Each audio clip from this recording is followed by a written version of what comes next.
มุกมุกแยกเข้าเลยจะแตกเลยฝนประตกก็ดิแค่ไหนฝนประตกอ่ะสิ้นเดือนนี้มันยังตกจะตกวันเลยตกดูไรละขั้นตกดูไรก็พอดีเว้ยต้องเห็นพื้นดินแห้งแล้วมันลิ้นลิ้นอยู่มาเซลนี่ช่วงช่วงตกอยู่ลิ้นลิ้นอยู่แต่ก็ว่าปัญหาจะตกเลย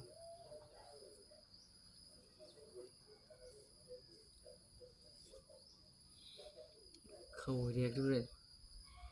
นอนวินไอ้ยูแฮนอนวินก็เจ็บมือหลอกเลย